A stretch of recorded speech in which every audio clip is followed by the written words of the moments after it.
Sin and Punishment, released in 2000 for the Nintendo 64, developed by Treasure, who is well known for games like Radiant Silvergun and Ikaruga. It is no secret that many Japanese titles have gone unreleased for so long. Games like Devil World and the original Fire Emblem come into mind. However, with the power of the Virtual Console, Sin and Punishment has been released to the US audience, and whoa boy, there's been some horrible dubbing in this game. Saki! Oh, Saki! Good morning, Saki. Good morning, Iron. Keep in mind, this game was already dubbed in English before it was cancelled. My name is Juggernaut, and this is my review for Sin and Punishment for Nintendo 64.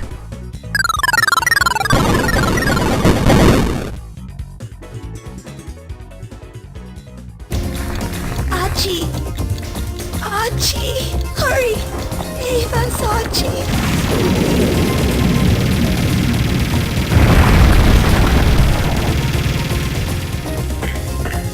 Are these the rebels? One group of them, sir. This game puts you into the shoes of Achi, Iran, and Saki, who are part of a rebel group known as the Savior Group. Their main job is to defend Japan from the Ruffians, a group of mutated monsters that start off as a way to combat food shortages, and the Armed Volunteers, an international peacekeeping organization, quote-unquote peacekeeping, mind you that oppresses the Japanese since the Ruffian invasion started off in Japan.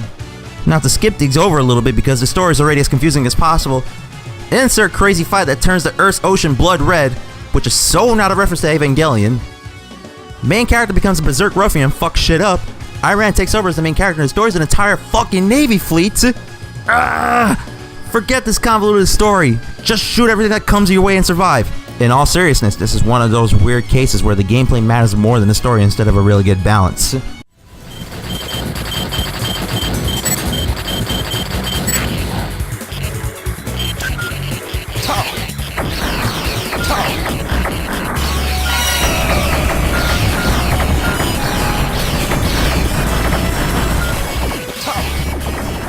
The objective of every level is to make it from point A to point B in one piece. Of course, in treasure fashion, you have to keep an eye for everything that is shooting at you. Refer to Radiant Silvergun if you want to see a true treasure bullet hell. Every once in a while, there will be a boss fight. These boss fights are no joke since they actually put up a fight against you, and their weaknesses are not that obvious. Well, except for the first boss since it was very easy. There are two forms of attacking in this game. You have a gun that can be manually controlled by using the analog stick. This gun can be switched into an auto-lock mode, making it easier to hit enemies, however the bullets are weaker. The other form of attack is your sword, which is used only for close combat. Once an enemy is close to you, press the fire button and you will use your sword. The sword can also reflect many different attacks the enemy throws at you, which is used for extra damage. You have a jump button, which is mapped to the left shoulder button. If you get damaged while jumping, you will fall on the ground and take more damage. You also have a strafing button, which is mapped to the D-pad. Double tap that D-pad, your character will roll on the ground, which helps you avoid oncoming fire. This creates a weird control scheme which takes a while to get used to. At least it's not like Star Fox Zero's control scheme. Ooh, shots fired! The first stage of the game is like a tutorial level, which helps you get a better grasp of the game's controls. For every certain amount of enemies you destroy, you will get an extra continue, and trust me, you need those extra continues. The moment you lose all your continues, you return back to the main menu and you have to start all the way from the beginning of the game. This headache is at least mitigated by saves, so you can take a break from having to rip any hairs when in a fit of rage. Bonuses are acquired by completing one of these three objectives, with each objective having their own bonuses. You get one for time, high score, and health. For the time bonus, you are given a limited amount of time to complete the level. If you don't complete the level before the timer runs out, your health will start to decrease. For a beginner who is starting to get used to the controls, will have a lot of trouble on trying to beat the timer. Thankfully for all you newbies, there is an easy option so you can get used to the controls. Low key though. Let me put a little bit of real talk for you guys. My first playthrough, I had to shit the difficulty easy. Don't worry, you're all not newbies. Don't worry, I was a noob myself when it comes to playing this game. You'll eventually learn. That point aside, even though the game is difficult, there are points of the game where the difficulty spikes up, especially in this part. Oh, and especially this part in the Long Island Railroad. Plus, there are moments when the awkward controls screwed me over and it's supposed to be in clutch moments in the game. It is like a love-hate relationship I have with this game. I want to love it, but there are so many things that made me not want to love it. I'm probably complaining too much at this point, but hear me out. This is by no means a very bad game. This game could have benefited better with a second analog stick, therefore making this whole awkward control scheme much more comfortable to play with. I put her to sleep is all. Why are you doing this? I was testing your feelings. Look at yourself. Half of you is refusing iron. That's why you look that way. I'm not refusing her. As the already confusing story progresses, it is revealed to you that Achi is not of this world.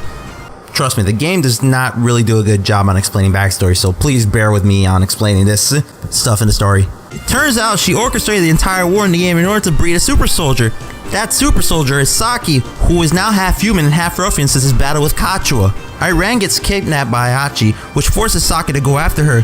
Once caught up with her, Achi transforms into a goddamn planet. No, I swear to you, this is not a mistranslation. Nor am I drunk, but yes, she turned herself into a planet. This is Achi's last-ditch effort in making Saki her weapon by operating under the logic that if Saki wants to defend the Earth, she'll become the new Earth. What? That doesn't make any sense. How does one comprehend a story like this? I mean, look! Achi just transformed into a planet! Confusion aside, this battle forces you to multitask on preventing the Earth from taking damage, while at the same time defending yourself from this fake planet's attack. Going in Space Invader style, of course. Once you defeat Achi, she returns back to her human form temporarily to warn Saki that by destroying her, Saki now has to take responsibility for the planet in her absence. Oh, and then the bitch dies, by the way. Saki and Iran make babies, conceive Issa, and then Sin and Punishment 2 begins. The end! God damn this fucking story.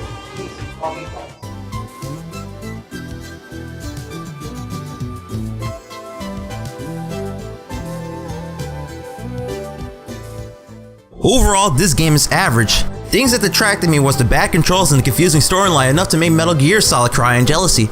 To give Metal Gear Solid the benefit of the doubt though, at least you can read up about it and at least learn something about the story. This game could have benefited well with a dual analog control instead of the single analog the N64 has. Oh well, beggars can't be choosers. The game makes up its faults for its awesome gameplay once you get used to the controls. It feels so rewarding once you know how to kick some ass in the game. The difficulty is enough to rip your hair out, but it lets you change your difficulty if it gets hard. If you're up for the challenge, play on hard mode. Now for my final consensus for this game, if you're a fan of rail shooters or treasure games in general, pick this game up on the Wii Virtual Console. Hell, even buy a hard copy of it on eBay. If you're a casual gamer, this game is not easy to pick up since this forces you to learn a new control scheme which might take a while to get used to. All those mentions aside, this game gets my final score of Get bonus!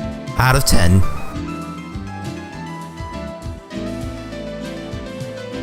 Thank you all for seeing my review. My references used in this video will be linked down below in the description. And if you like this video, please leave a like on this video, and please subscribe to my channel so you can see more reviews like this. Also, on my channel, I'm also doing Let's Plays and streaming sometimes if I actually stick to a schedule, but I'm right now Let's Playing ActRaiser for the Super Nintendo. It's actually a very interesting game, part of the Quintet series if you guys haven't heard of it. I plan to do a little bit more of the Quintet series, but it's gonna be later on in the future while I'm mixing some other games in it. But also, you can also see me stream Pokemon Stadium for the Nintendo 64, which, as you can tell by some of the video clips that I've been posting up, you probably could take a laugh or two because this game is very fucking hard when it comes to be playing with rental Pokemons. So click on the annotation for any of those videos, whatever piques your interest. But anyways, this is Juggernaut signing out. See you later.